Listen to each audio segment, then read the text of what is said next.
जी नमस्कार। आप देख रहे हैं टुडे ओपिनियन न्यूज। आज के परिचर्चा का विषय हम लोगों का ये है कि बिना चुनाव जीतने लगी भाजपा और विपक्ष का आरोप लग रहा है कि लोकतंत्र खतरे में है। आखिरकार यह भी बात क्यों न कही जाए। कहने लायक जब बात होती है तो कहना ही पड़ता है।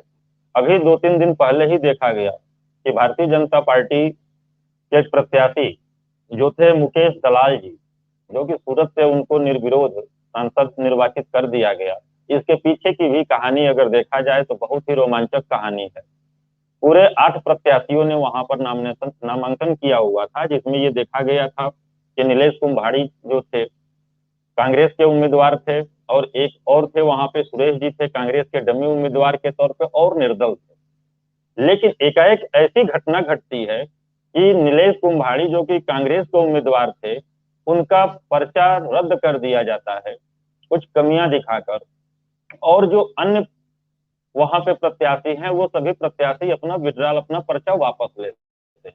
लेकिन भारत के इतिहास में अगर देखा जाए लोकतंत्र के तहत, तो यह तो कहीं से भी उचित नहीं माना जाता है। इसलिए नहीं माना जाता है क्योंकि जो कांग्रेस के उम्मीदवार के ऊपर आरोप लगाया गया था कि जो इनके प्रस्तावक थे, उन प्रस्तावकों के हस्ताक्षर अधूरे थे। ठीक है, अगर हस्ताक्षर अधूरे होते हैं तो उनको ये बोला गया कि हस्ताक्षर अधूरे थे, उन प्रस्तावकों ने अपना हलफनामा दिया है जिसके तहत कि इनके नामांकन को रद्द कर दिया जाता है। अब यहाँ पे प्रश्न खड़ा होता है, अगर जिस प्रस्तावक के हस्ताक्षर अधूरे थे वह प्रस्तावक के द्वारा अगर हलफनामा लगाया जाता है तो वह हलफनामा सही कैसे पाया जाता है।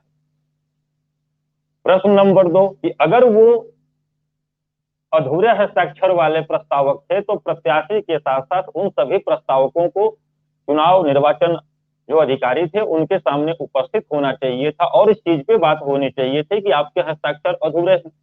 अब इस पे कांग्रेस और विपक्ष का आरोप लग रहा है कि यह अपना प्रभाव दिखाकर, जो कि राष्ट्रीय पार्टियों के लिए कहीं से मुमकिन नहीं होता है कि जो उनका नामांकन होता है उस नामांकन में कुछ भी अधूरा छोड़ा जाए, क्योंकि वो ऑलरेडी एक्सपर्ट होते हैं लोग।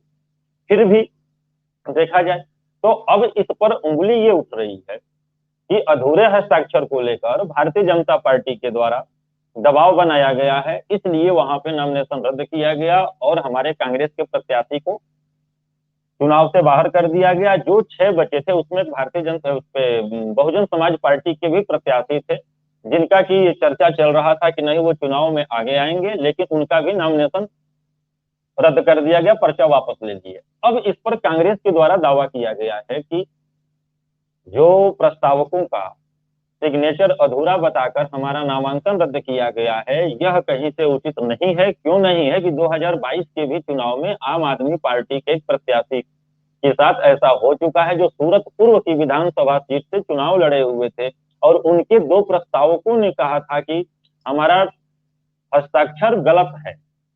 लेकिन इस दलील को भी यहाँ पे सूरत के निर्वाचन अधिकारी ने नहीं माना और इस पे उनका नामांकन